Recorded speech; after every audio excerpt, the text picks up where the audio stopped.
know me, hi, I'm Dr. Taylor Burrowes. You can just call me Taylor.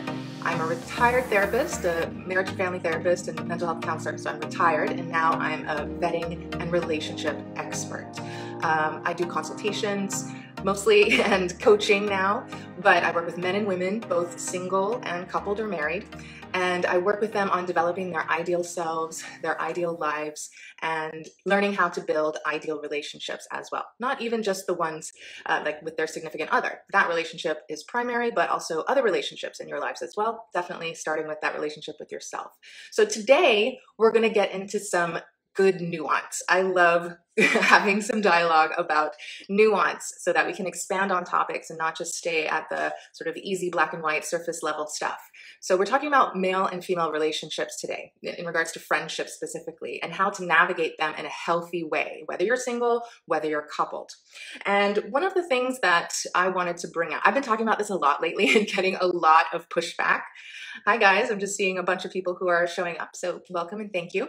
I posted a thread on Twitter that got so much heat attached to it because people have a lot of defensiveness around any kind of criticism, or not even criticism, but just redirection to how to have healthier opposite sex friends and when it's not appropriate. So some people think that it should be whatever happens, it's fine. Like you should be, mature enough to handle like all these friendships that you might have outside of your relationship or marriage. And if they have something to say about that, it's control, it's abuse. And that's not true. So I understand that a lot of people think that way, but just because you're going to be making adjustments to how you carry yourself in your general life and how you carry yourself in relation to other people does not mean that your relationship is controlling. So the other thing that I wanted to talk a bit about today, which I think is interesting, is this idea of codependency and that your partner shouldn't be your everything. So the nuance there that also I'm excited to ask Adam what he thinks about this too, is should your significant other, your spouse and your partner, should they be your primary relationship? I mean, my view I'm pretty clear about is that your relationship should be the number one relationship to another person in your life. It trumps all the other relationships you have, whether that's your family of origin or your friends from Timbuktu 30 years ago or whatever else, but obviously not with the relationship with yourself. I'm talking about your number one relationship with another person is the one that you have with your partner or spouse. And it's interesting because there is a way to make your partner your everything and becoming dependent to an extreme where you kind of don't have your own self-worth or self-awareness, and that's not healthy.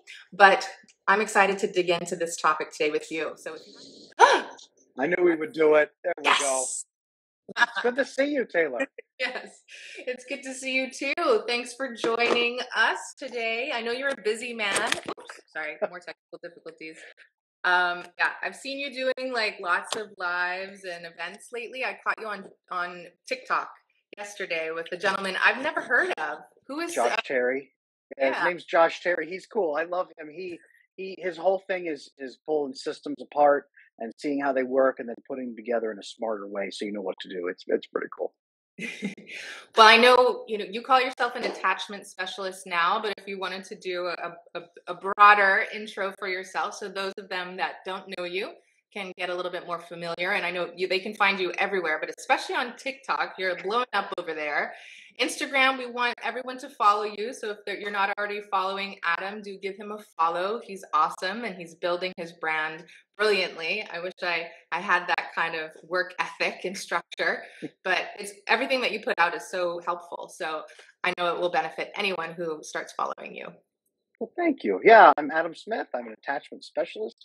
I do similar to what Taylor does, but focus purely into the core of your relationships, your childhood, repairing those pieces so that you can live more honestly and in accordance with your principles and your values and your romantic relationships. I think you and me, our work goes like this. It just matches perfectly.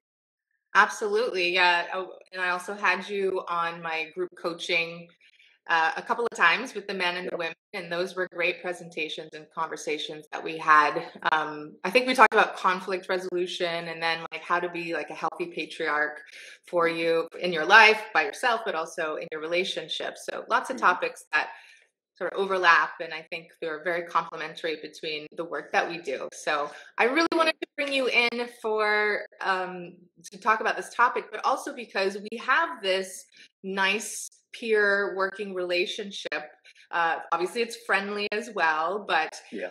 it's a good example of how of the opposite sex. How do we pursue that without crossing boundaries?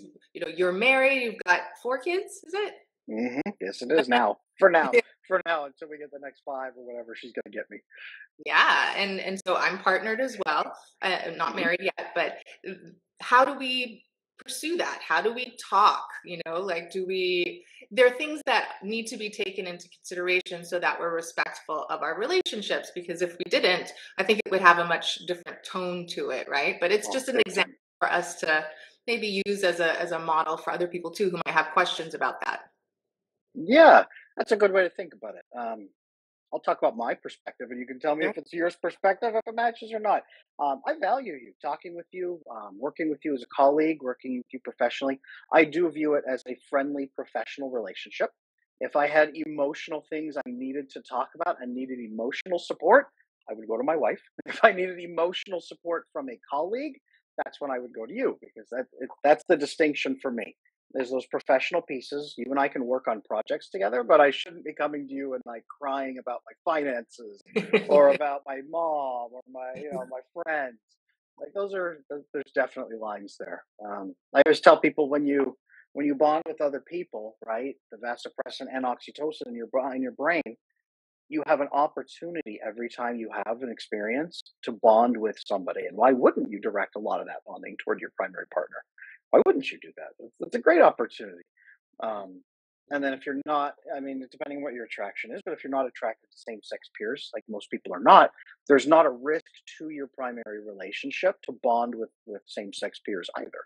You're not risking that relationship, but you're also not making it uncomfortable. So you're not risking it from your perspective or your partner's perspective or from the other friend's perspective, because you also can't control what your friend is gonna do. And what if obviously have a bond of some sort with a platonic friend, let's say of the opposite sex in this case? How does that then not take away from the emotional bonding that you have with your partner? Yeah, absolutely. So what I look at when people ask me this question all the time. Often people with avoidant attachment styles are the ones that fight the hardest and say, I deserve to do whatever I want, and my partner should never be able to tell me anything. Um, Yeah. and I mean that's the answer right there is where are you at with your partner? Where are you at with your bond with them? Where are you at with trust? Where are you at with forming a partnership? If you are just two individuals who are not attached and you're just in this relationship to have fun until one of you dies, that is a totally different dynamic than if you're trying to build a healthy family and you're trying to build a relationship based on trust and mutual fulfillment. And most people are not super comfortable if, like, say my wife, we've been together for, oh man, 14 and a half years, been married 13 and a half years now. Um, if I said, hey, I'm just going to go see a nice quiet movie with this young woman from church, and then we're going to go out to dinner afterward, and maybe we'll go dancing, but only platonically, I do not think that would go well. Um, But people not make because, those excuses. They will and they will try. And they do, and they do. Here's the thing: is it's not that she would suspect that I was doing something wrong. She would suspect that the other person was going. She'd say, "Well, what even led to her wanting to do this with you in the first place? Why doesn't she have a husband to do that with? Why doesn't she go with her friends? Why you specifically? That seems kind of weird." There are definitely lines that need to be drawn. Um, there are just lines that need to be drawn for all three parties: for yourself, for your partner, and for the other friend. There's three people right there whose all feelings are all enmeshed, and things can go wrong with three separate parties. When you have a healthy partnership, it's not that you just give up everything for them and became their slave, but Right. man, you do everything you can to protect that healthy relationship. I would do anything to protect my healthy marriage. And if that means I make sure in advance that my wife is comfortable and that some other woman is comfortable and doesn't get feelings for me, and that I don't down the road get into a 10-year friendship with this woman, and then my wife and I hit a rough patch and I'm bonded to this other woman and my brain becomes way more bonded to the other woman than to my wife. And I don't want that to happen. There's three people that I got to consider there.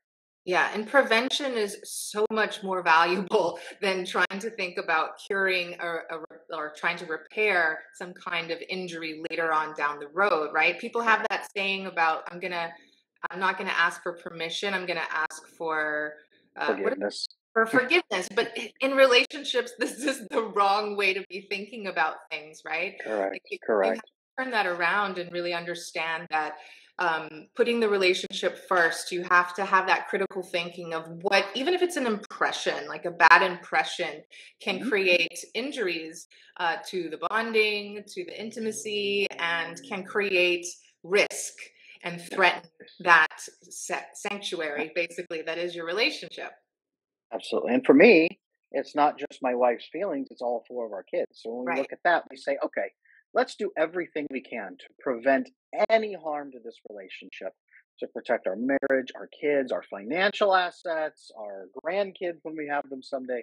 Let's protect that because we're actually building something. There's a purpose to my marriage with my wife. And that's realistically what we are also protecting is that purpose, that legacy, that family.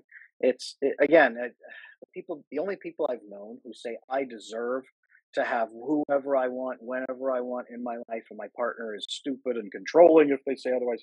Those people tend to have really big attachment issues. Those Yeah. people tend not to have a purpose in their relationship. They are like engaged for 5 years and they never want to actually talk about getting married, kind of thing, because they're not going anywhere. They're not building anything. They don't even have a joint checking account. They are not invested at all. And having having opposite sex friends is just one more way for them to say, hey, I don't have to worry about putting all my eggs in one basket. I can leave you anytime I want.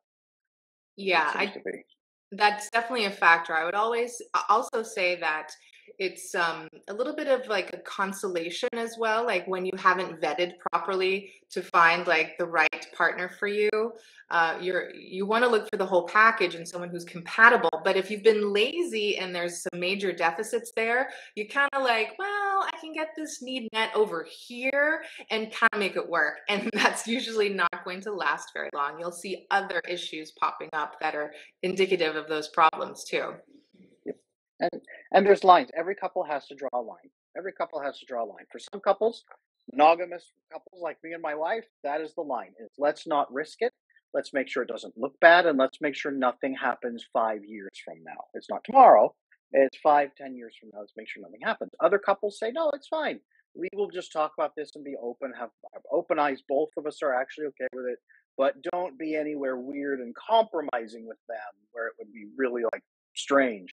Other couples are like, no, we can have total physical affairs, but they're not affairs because we're both okay with it, but don't have emotional affairs. And every couple has to draw that line. And you as a couple need to be in agreement with that. And what you just said was perfect. You have to mesh well with your partner. And these are conversations you should have on day one. Yeah.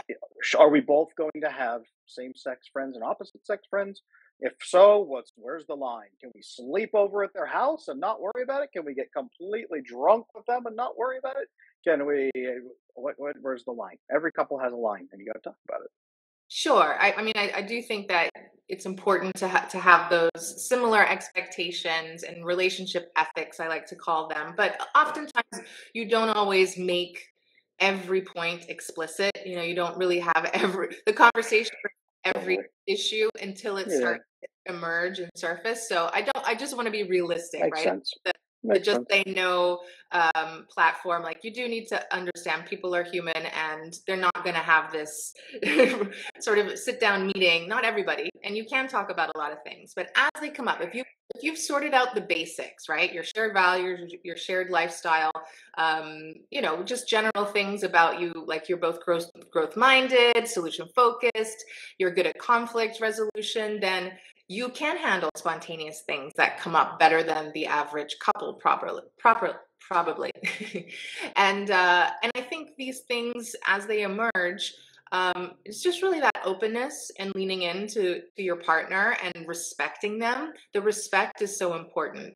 If you don't want to do something that's actively going to irritate or hurt, like injure them in any way, make them feel insecure, then you just realize, well, it's not really that important for me to do this thing, at least right now, until we Hmm. kind of talk about it some more, maybe. I mean, not that I'm trying to Yeah, convince you to change your mind, but it may just be like a timing issue. yeah. And sometimes we don't have to have that urgency to just meet our needs individually, because they're not really needs. They're just preferences or desires. Often I Makes find sense. they just want That to do. makes that makes sense. My question to people often when they bring this topic up is why is the ability to have those friends more important to you than your partner, than the safety of your relationship, than that fulfillment, that goal? Yeah. And it's not that I've never had a female friend ever. I have, but when we made the decision to get married, any female friends I had became our female friends, and then Right. we're required to build a relationship with her as well. And we have some of those. We have shared female friends, shared male friends. There are definitely lines. She's not going to go sleep over at our male friend's house, and I'm not Right. sleeping at any female friend's house. There's definite lines there, and they interact with us as a couple instead of interacting with necessarily me individually in that level. Yeah. Totally different.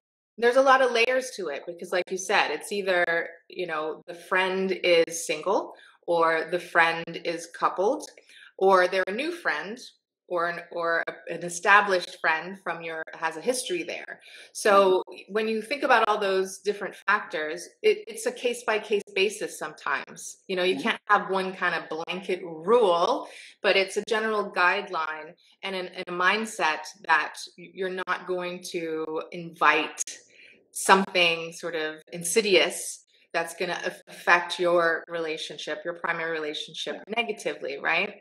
So that seems to be the biggest sticky point for people, is if they're an established friend. Oh uh, yeah. Sure. they may be single, right, at the time that you have a relationship.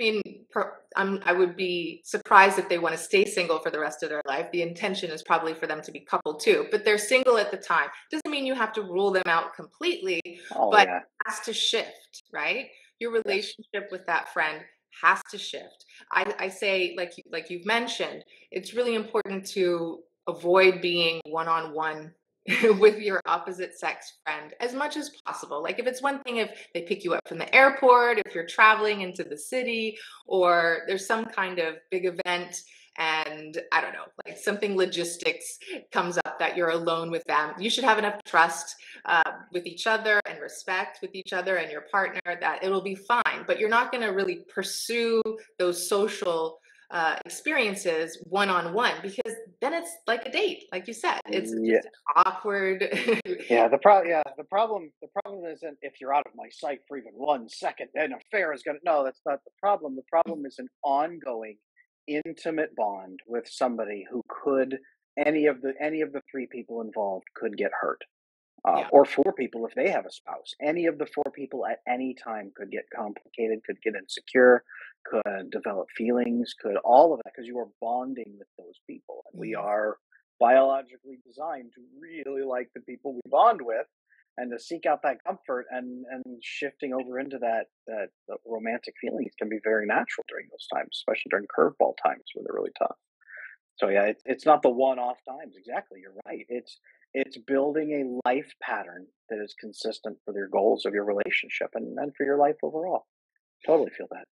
and if they have a partner, or they get one, right, then that's a real opportunity for you to then shift again and adjust, Right. befriend the partner that's the same sex as you, and become hopefully friends with them. If you're compatible, you share those things Totally. with your friend, hopefully their partner is compatible with you as well. And it's easy to do that, and I suggest Yes. having like couple chats as much as possible. I mean, there's times when Yeah. one person isn't into it, but it's kind of a default way of communicating that everyone's on the That's same great. page there. It avoids misinterpretations, and Yeah. like that side chat that can sometimes create problems too. So I find that very helpful. Absolutely. No, you're Well, 100% right. so I don't know if anyone in the chat right now, we have several people, if they have any questions specifically about how to navigate those types of friendships. But I mean, that's one thing that comes to mind of how to do that. Whether you go on double dates with people, you pursue couple friends as a couple, and not pursuing friendships with new single opposite sex people seems to be like kind of a general standard to have, because Unless they're like with you and I, let's say if there's a work scenario or there's a hobby or interest that you get Mhm. connected with somebody about. If you have conversations, one, it should be Mhm. transparent with your partner. They should know, Oh yeah. that you're going to have these conversations with these people for this purpose. And so those chats are not sharing your personal intricacies. It's more just Correct. task oriented or focused about a specific topic. Yeah. Absolutely. I would not be. I might send you pictures of my kids once in a while, right? I think I've spammed you with some baby pictures, but I'm not Please sending you do. pictures of me like, "Hey, here's a selfie." Yeah, I'm not. There's lines. There are comfortable lines that make everybody comfortable, and it's not about like, "Oh no, I tripped and fell and we had an affair." Again, it's like, "Hey, let's build an established respect for everybody involved," Mhm.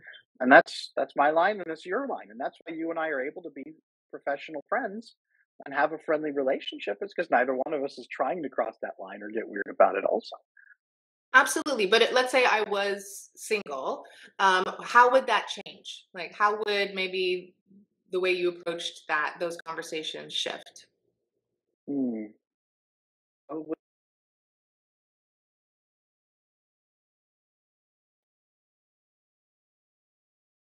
I've talked in the last few years.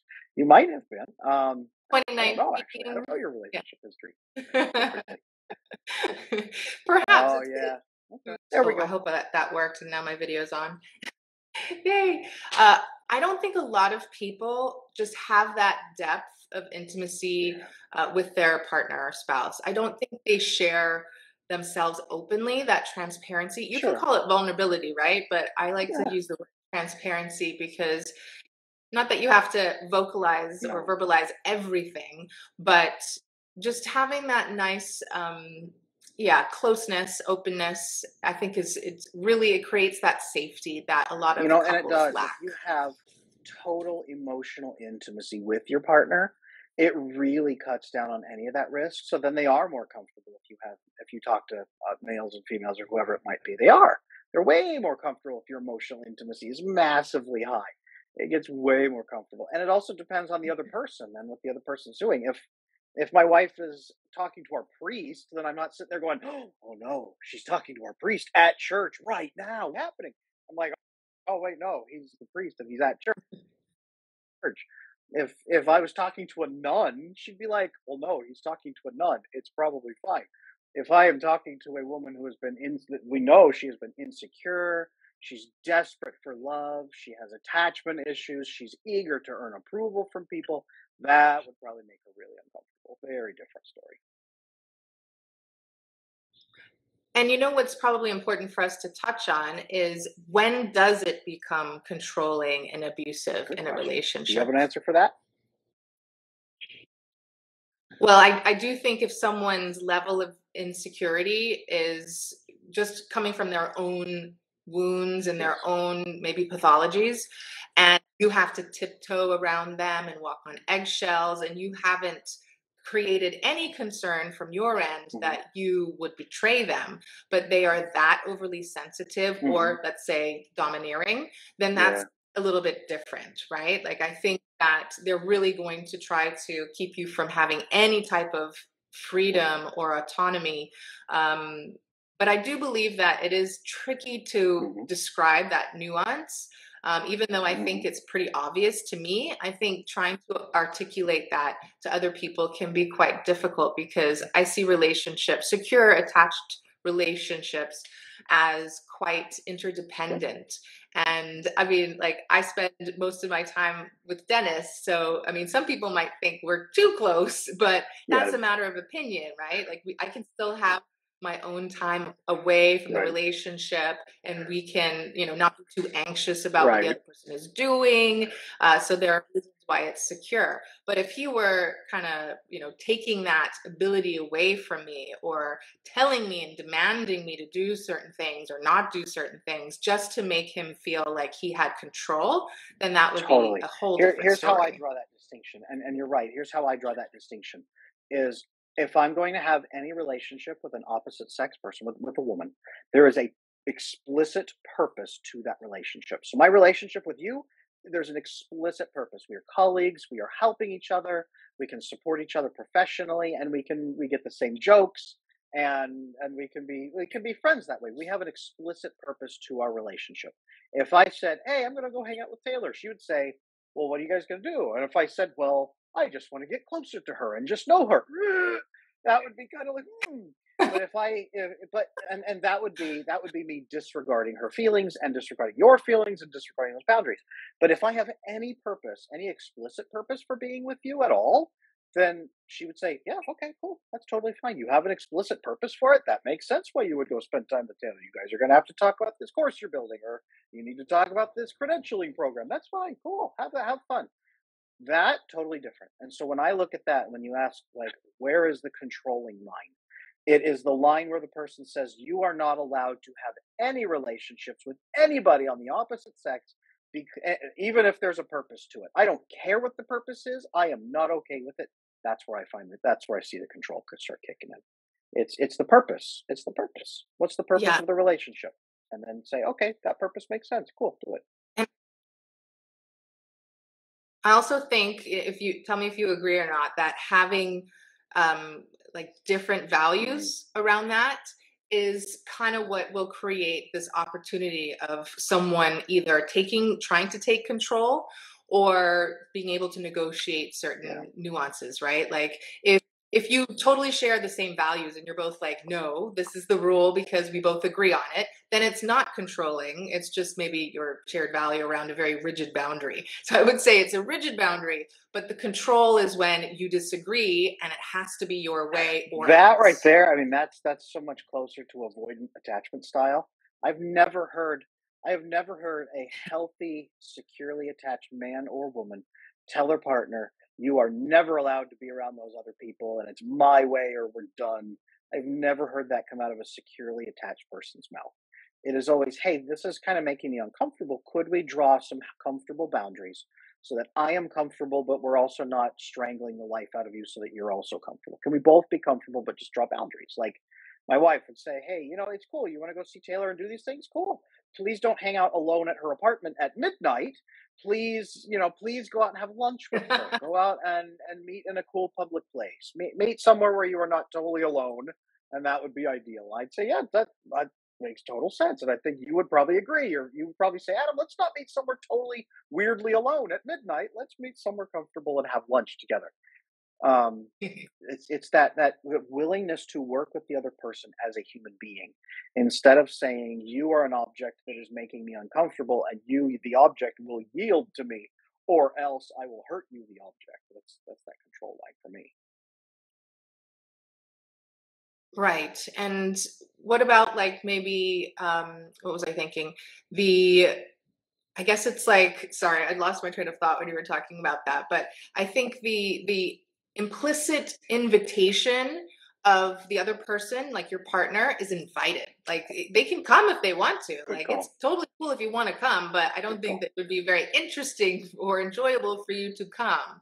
So that Yeah. should be present as well. That makes total sense, and that would change the dynamic, because if I said, "Hey, I'm gonna go eat lunch with Taylor, and we're gonna talk about these credentials," would she has invited you personally herself. Would you like to come? That would make my wife say, "Taylor's personally inviting me. That's cool, but I'm okay. I don't need to go." And she'd be like, "Oh, then I trust Taylor because she has made it explicit that I am welcome." That would change the dynamic if it was like, "Hey, I'm gonna have lunch with Taylor, and she asked me not to bring you." That's a whole other flag. No, you hit the nail Right. on the head right there. That's a great one. I think it's almost rare now.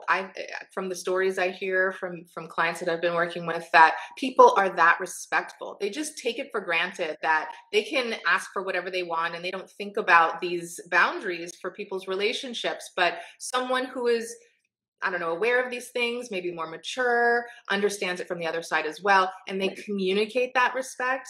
They send their well wishes to your wife and family or your husband and family, whatever it is, right? Like it just seems more of a collective, communal connection than an individual, like an isolated Yes, and individual it one-on-one is thing. respect. It is respect. I have a female colleague that works in. So I have an agency working with me on my brand, and there's a female colleague in there that I have to work with. And we had a situation where I had to send a bunch of like pictures of me, and they were like, "All right, Adam, take all these pictures and then send them one by one to this person whenever you have a cool picture." And I texted her and said, "That would be pretty weird for me to just spam you with selfies of myself all the time because we are both married. So what I will do is create this Dropbox folder, and I will add my selfies into that Dropbox folder whenever I have one. And when you need one, you can dip in there and get them." And that was the respect line for her as a married woman and for me as a married man. I said, "This would be weird." She was like, "I appreciate that. That would be weird. Thank you for making that consideration." So that she doesn't have like selfies of some dude popping up on her phone all the time. Her husband's going like, "Who's that?" kind of thing. And again, What? it would have been Yeah. fine. Mhm. I probably could have been like, whatever, it's for work. But it's the respect. You nailed it. It's people don't respect each other's relationships.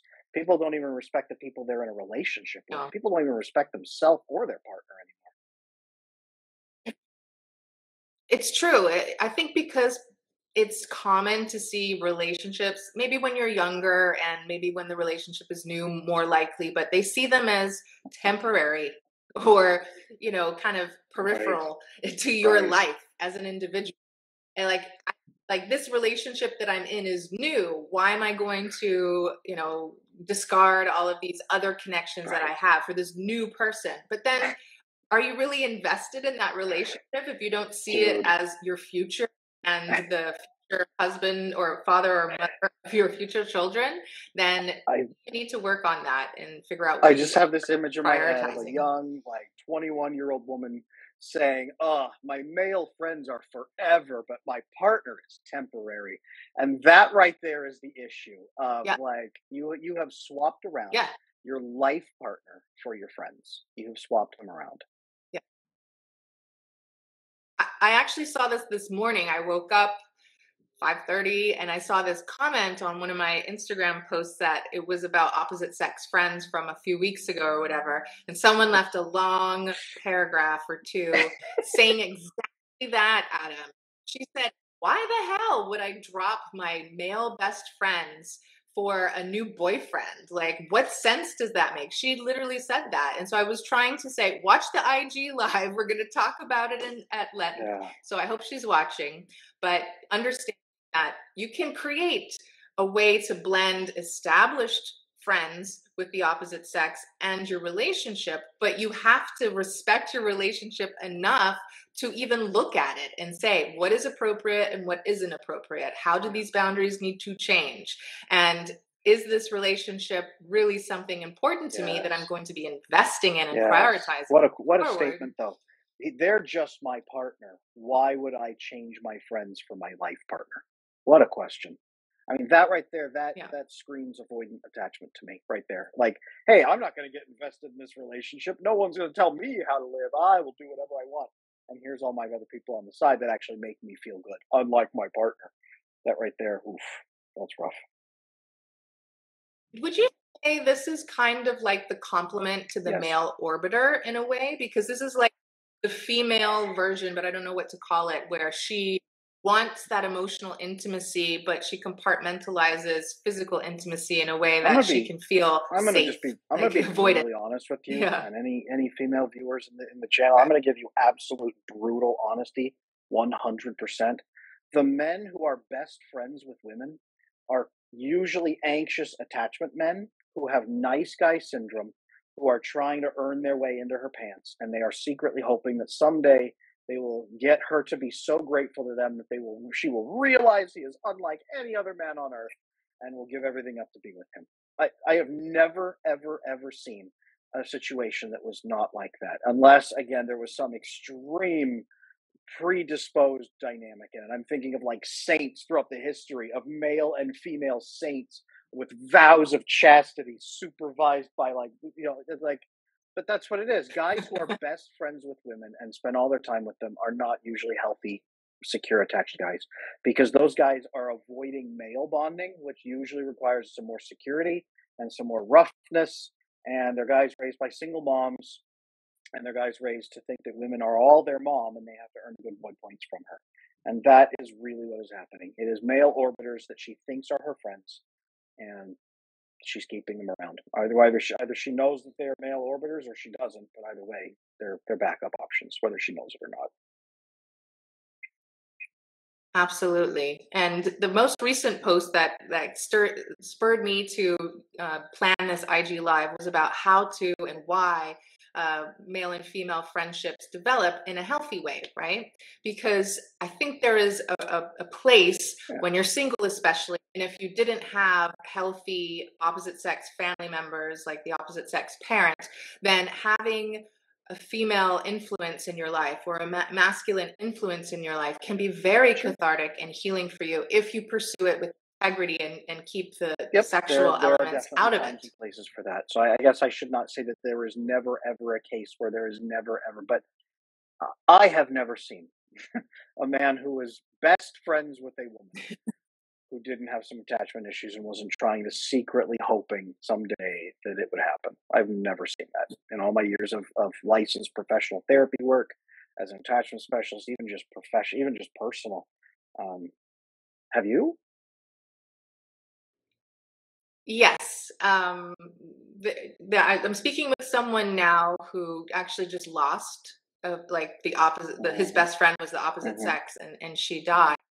And he's been married and he's had a girlfriend and just obviously there's an emotional bond there, and he's experiencing grief, but it doesn't sound like it was ever like in opposition to like his bonds with his family members. So I do think that you can be, I don't know if that was your question, yeah, totally. maybe explicit. Okay. But I do think it's possible. Yeah. I hope so. No. I'll tell you why in this case, and probably in a lot of cases, it's the reason that they probably bonded, their friendship was solidified over a need. And it was almost like he was helping her, when a man takes on a mentorship role with a woman, and I think it can be quite helpful. Okay, a mentorship role, and that would be having a relationship with a purpose, not just a relationship for no purpose. Okay, yes, right. There we go. We're back full circle. But they don't see it that way, right? It's implicit. So they don't necessarily see the relationship dynamics working that way. They're just friends.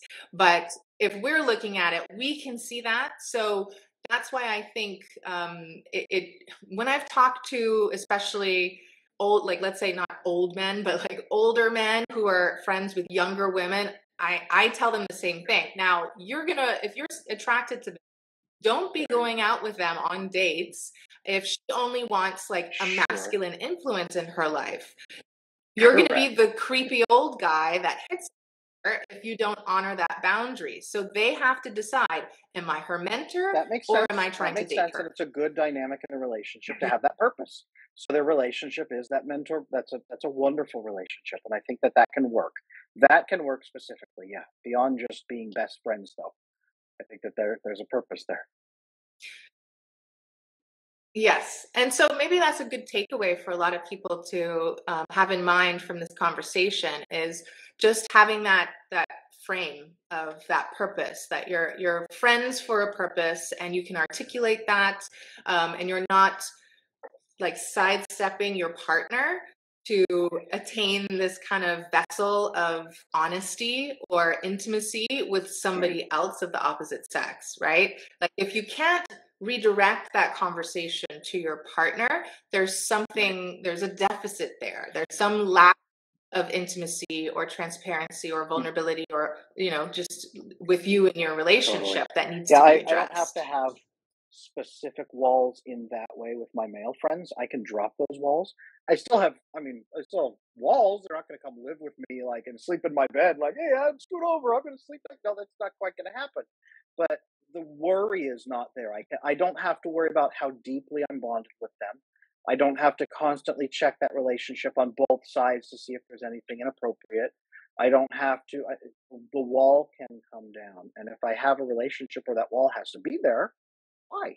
Why have I chosen that? Why have I chosen a relationship with that a wall has to be there instead of choosing a relationship from the other half of the population where the wall doesn't have to be there? Why? There should be a purpose. Absolutely. And when you were talking before, I was thinking about you when you're talking about your work situation, Mm-hmm. sending the selfies and stuff. I work mostly with men. I have a Yep. predominant roster full of men, so it makes Yes. life interesting sometimes. But I do this matchmaking, right? So I ask the person who I'm working Mm-hmm. with to send me pictures of themselves and then of like the women that they would generally just be attracted to. And so I have sometimes these like pictures of people popping up like on my computer or whatever. And I'm always like, don't worry, that's one of my clients, babe. It's not something weird, but you do have to have almost like laugh at it and Yes. be able to talk about these things, right? If you're, um, yeah, I just think it's a very relevant issue that people normalize working with the opposite sex, but your level of professionalism, especially like in my situation Mm-hmm. where you and I are peers, but when you're working with someone in the client Yep. mentor sort of aspect, there's a Totally. different Totally. dynamic involved, right? So you just have to be mindful. Like when I vet my clients, like when I do the discovery call and whatnot, I'm also seeing what is their communication style. Like, do they communicate respect? Do they understand boundaries? Like, if they can't adhere to the basics of like filling out forms or respecting my time or not asking me inappropriate questions, then I'm Right. probably not going to work with them. So the men that I work have a certain standard of ethics and professionalism and Right. respect and Totally. all No, those that makes things as 100% well. sense.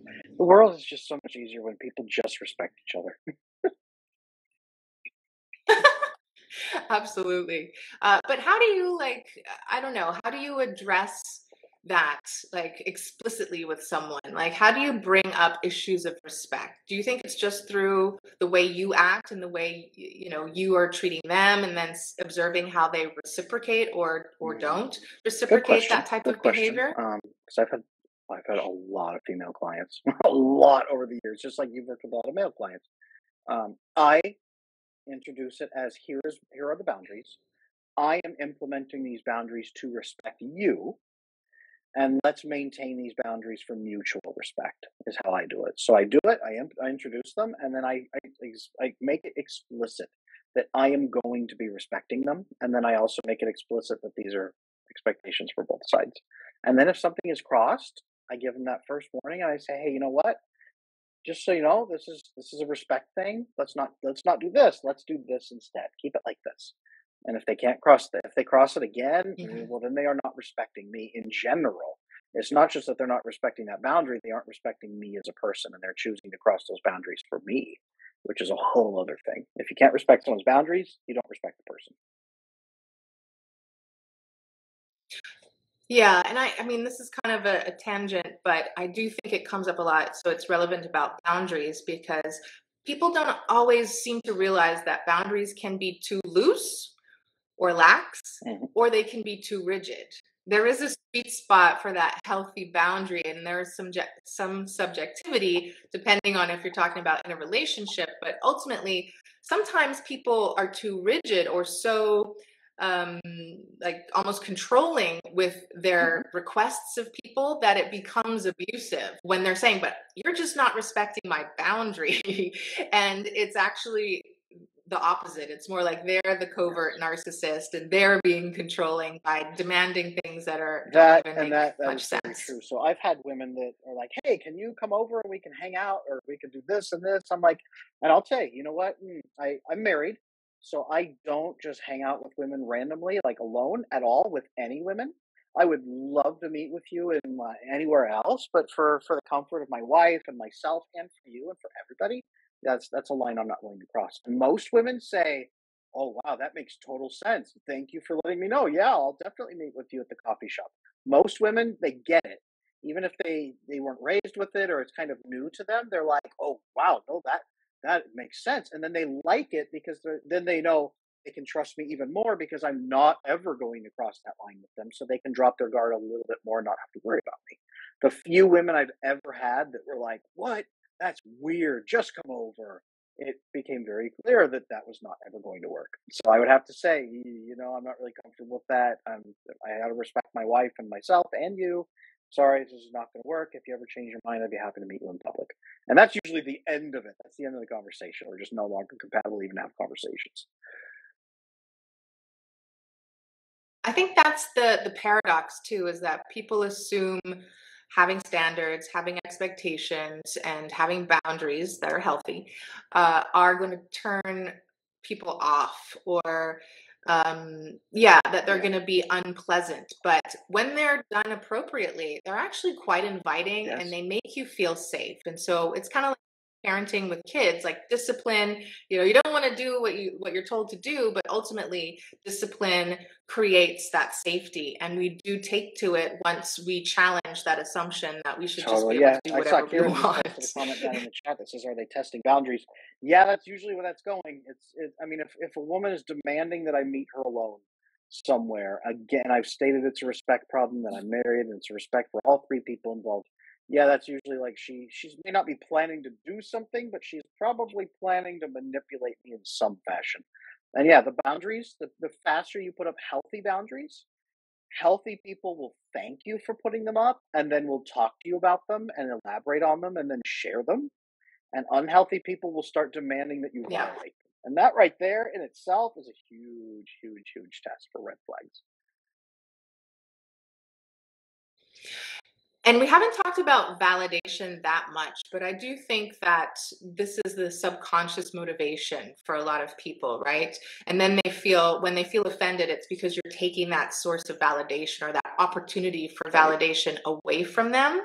And they fight for it, right? Like they want to blame you for not giving something that they need to find themselves, basically. It puts the responsibility back on Mhm. them versus, whatever it is that Mhm. they're seeking validation Absolutely. for. But It I do is see the that as people that relevant get mad as well. when you Taylor, on Instagram, when you with your like 8, 9, 10,000 followers, when you post and say men and women need to have healthy boundaries in their relationships, and it may not be that you can always be friends with members of the opposite sex if your partner's not comfortable, and you should talk about these and you should build boundaries. And when you post those, and then you get those long, like 18 paragraph, like 4 novels worth of text about how dare you do this to me? You have wounded me personally. Why? Why is that person so invested in what Taylor thinks of them? Or even just what Taylor thinks of their life choices? Like, Taylor isn't sitting here saying, you are a bad person because you just. Taylor's sitting here saying, hey, if you do this, you could be risking your relationship. That's on you if you choose to do that. But man, like, think twice. Just think twice. That's all you, Taylor, have ever said. I have never seen you post and say, if you do this thing, you are a bad person and I will drive to your house and spit on you. I have never seen you post that. But that is how people react to you, that you are going to go after them with a baseball bat. And it's that. And that's what they Exactly. respond to me. There's a Exactly. lot of threats like that. It's Yeah. Yeah. it's pretty upsetting and disturbing. They can react, but they do get triggered pretty drastically. One of the other things in regards to, I just wanted to touch on it because it came to mind, is messaging, like social Mm-hmm. media in general. This is also another avenue for, and I didn't even hear this term until TikTok introduced me to it. They called it micro Ooh. cheating, but I will say like Yeah. micro betrayals, I think is better. That's the violations of Mm-hmm. boundaries and trust and respect that social media really invites way more opportunities, or I wouldn't say opportunities, but occasions maybe for these types of Mm-hmm. issues to pop up. And we both work online as well, but just for people who don't work online, but who, they're present online, they post things online. Like, do you think that people who are partnered or married should be engaging a lot with like random people on social media? Again, I think there's a purpose to it. My wife doesn't have a bunch of male friends she's pen pals with. She does have people, again, that we are mutually friends with, men who are like, she's an avid gardener. So there are, and I am not. So she has a lot of men she talks to who are avid gardeners in her gardening groups. And if they start talking to her a lot, they've come and visited the house where I'm here, and they make friendship with me. And then they also talk to me about our shared hobbies. So they're a shared mutual friend. Um, I don't have all these women that I'm just secretly DMing with on all my different platforms. number one, I don't even have time to do all that because I get flooded. You get flooded with so many messages. Yes, there are a lot more opportunities. I have seen, especially with Instagram, all kinds of things in relationships where women are coming in to my office when I was doing therapy and now as coaching and saying, I found all these saved pictures of Instagram models on my boyfriend's phone. And then I found these DMs that he had written about her, and then they were sending him nudes in their DMs. Like, yes, it happens a lot. The sharing of nudes back and forth, like micro cheating is an interesting way to put that. Um, I have seen that happen a lot. Doesn't mean it's always happening, but yeah, no, but like, yes, it happens a lot. It happens a lot, and people use it because you Yeah. can sit on your couch next to your partner and be hitting somebody else up for nudes or for emotional validation or for whatever it is. It happens a lot. You are 100% correct. I think this is also a good opportunity for maybe the person on the other side to think about context. If people are maybe not so forthcoming in their messages with you on social media, or it's not like they're ghosting you, but maybe they're just not really responsive, right? Like maybe they have a partner or wife that it's not appropriate for them to be chatting with you late at night or whatever. Like this is just a general boundary that doesn't need to be explained to relative strangers, right? So I think it's important for each person to have the maturity and the awareness of that context. Single people take it for granted Yeah, sometimes, like they just kind of project that onto other people. But if you're two single people, it might not be as big of an issue. But still, I think if you're not interested in someone, then you have to make sure that you're communicating that in the manner that you're corresponding with someone as well, to make it explicit that you're not looking. And I use the term chit chat in that thread, and that got thrown back. I'm just going to chit chat with my dog then, since I'm not allowed to chit chat with the opposite sex.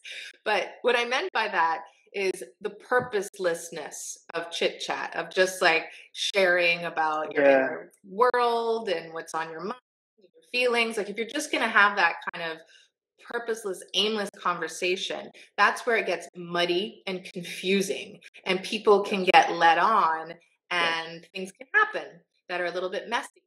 So when like, let's say for me working online, I respond to mhm, a lot of DMs. Like I'm very responsive to people, but if it's the opposite sex and I don't know them from Adam, no, that was funny. Um, but if I don't know them, like if there's a specific thing, like a yeah, question I'm answering or a reason for us to have a back and forth for a minute, I will do that. But then if they start kind of expanding to different personal things, not even inappropriate things, but just off topic, yep, I stop responding, and then I will yep, ignore their messages. And then what's interesting is that some people get highly yep. agitated by this. And if they start getting Yeah, worse and worse, then I I block I them. I will echo that. I have the opposite experience exactly of or the same experience. I have a lot of women who email me and say, "Hey, I love your work. This is fantastic. It's answered a lot of questions about my current boyfriend or husband, and this, and this." And I say, "Oh," and I'll engage like, "Oh, great, that's awesome. Kind of where are you at with your journey? Is there anything I can offer to help? Or here's this newest video I just promote that I have that may be helpful for you for that other piece that you saw." And just engage with them as a human being, but just being helpful. And it's social media, right? You're connecting and you're being social. And then some of them will start like asking personal questions like, "Hey, tell me more about yourself, Adam. Tell me about your life. Tell me about this. What are you about this? Tell me more about your personality. Tell me more about your hobbies." And I'm like, pump the brakes there. Wait a minute.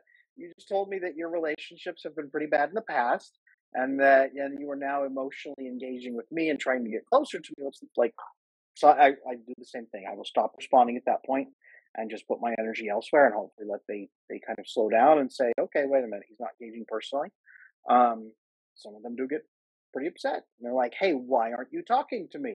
Why are you doing this? You were supposed to be this cool attachment guy. Why are you ghosting me?" And because of the nature of my work is attachment, I get a lot of that of, "Adam, why are you ghosting me? You've stopped responding." Yeah. And that tells me like I don't back off just to be mean to anybody, but it would not serve anybody for me to get into that conversation and form a more of a relationship with that person. Same as you. It would not serve anybody to get that going because it's just going to get more and more intimate and more uncomfortable and more everything until eventually there has to be a breaking point. Yeah, and Kieran mentioned, I hope I'm saying that right. He mentioned a comment about if you are polite or friendly, that can be misconstrued as being interested or Mhm. having attraction for someone. And I think that's a delicate line that male or female that you need to balance, right? Is when is it flirting with the intention of hitting on someone, or when is it just friendly and above board, Yeah, like no that's a intentions great there? question because there are women that ask me, um, and men who will say, "Hey, I'm going through this experience. Have you faced anything similar?" And that right there, asking me my information for a purpose, and then I can say, "Yes, I have faced X, Y, or Z," or "No, I have not, but here's what I have seen," or "Here's a similar circumstance I've gone through," and I can talk them through it in that regard. And I'm happy to share some of that self disclosure, but when they're asking me those personal Hmm. details to get to know me and get closer to me, that's like part of my work and part of your work is teaching them to get closer to people in their life that are more accessible. Sometimes they jump at us because you and I are so open and personable, and we teach about all these good things, and then they're like, "Wow, that person is healthy. I could probably get the care and warmth that I'm looking for from that person." And a lot of it's probably innocent. A lot of the women who message me and men are probably very innocent, and they're just wanting a friend. But again, I want to protect myself, I want to protect my wife, and I want to protect them. I don't want them to think that we are best friends Yeah. if we're just chit chatting on social media. I don't want them to think we are best friends in that regard. That's not fair to them. What they should be doing is taking whatever I'm teaching them and finding a good friend who's accessible to them. That's what I would really like. That's a really good point. I would also say that making sure that you speak about your partner or spouse is really important as well, because that sends the message: I'm not single, I'm not available. I said this once, I think, on Twitter, that if a man, if he's partnered or married and he acts like he's single, like he kind of gives the impression that he's single and autonomous and charming, charismatic, and available, there's something wrong there. Like it's definitely a red flag to me. If someone's partnered, obviously happily partnered, you should know that. They should talk about them quite a bit, and that helps too. But you would hope that people don't think they can break up relationships. But it's been clear to me, being in the red pill sort of neck of the woods and Twitter, that a lot of people think that it's totally fine to hit on partnered or married people. That was one of the first things I did on TikTok was mention that I have a wife. And then I found I had to Google myself for something, and one of the first searches that came up with was Adam Lane Smith wife, because people were looking for pictures of my wife, like either to verify it or to compare themselves. I have no idea. So I've made sure to mention her ever since. I've got my wedding ring on, and I'm part Italian, so I flap my hands anyway while I'm speaking. So my wedding ring is on in every video, and I mention her quite frequently. So that is absolutely true. How do you know that somebody really loves somebody else in their life?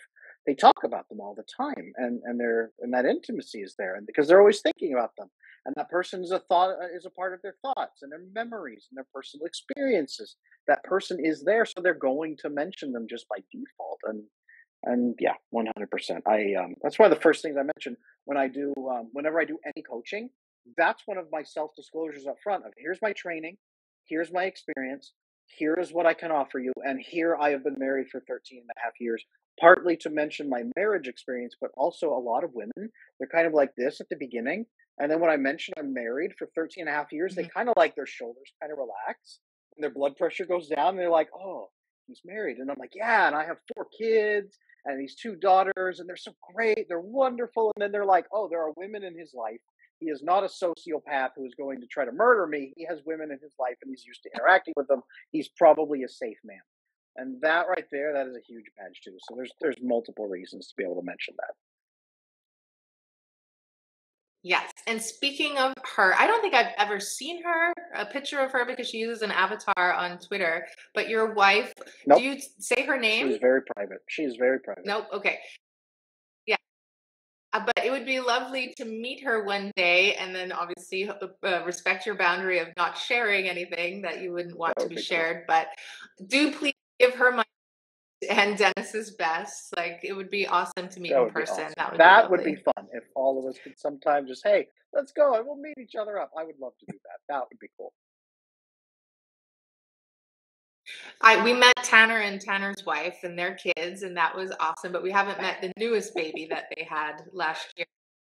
It's nice to have that real life interaction and connection, so that you can kind of translate it from the online world into real life and develop some like Absolutely. real friendships. I mean, they're not always in theory; they can actually be continued on into your Absolutely. lifestyle and become very important. But I appreciate your time. I know we've been over a little bit, but we had some technical difficulties that we got through. How do you think the conversation went today, Adam? Do you think we hit most of the points? Was there anything that Oh, we I think left we pissed out? off enough people. No, it was good. No, it's good. Obviously everything is from your and my own individual bias, and other people have other ideas. And if they have other ideas, that's the piece we probably left out. If you have other ideas, cool. You do not have to listen to Taylor or I ever, and you never have to follow anything that we ever say. We are just trying to teach you the best, most healthy relationship behaviors that can shove off problems in advance for you. If you don't take those other choices, work on your emotional intimacy, build that trust and that connectedness, and hopefully you will never face any of those problems anyway because you'll solve those problems in advance. And then you can write to us in 20 years and say, ha ha, you guys were wrong. Everything was great and I did it. And we will both applaud you for having made it work. So that's the piece I think that's missing here. Well said. I don't think I could have explained it any better, but we'll leave it at that for today. And thank you so much again, Adam. I hope everyone enjoyed it, and I'll try to piece together the videos so that it will be one coherent video, but all the best. Have a good Friday and a great weekend.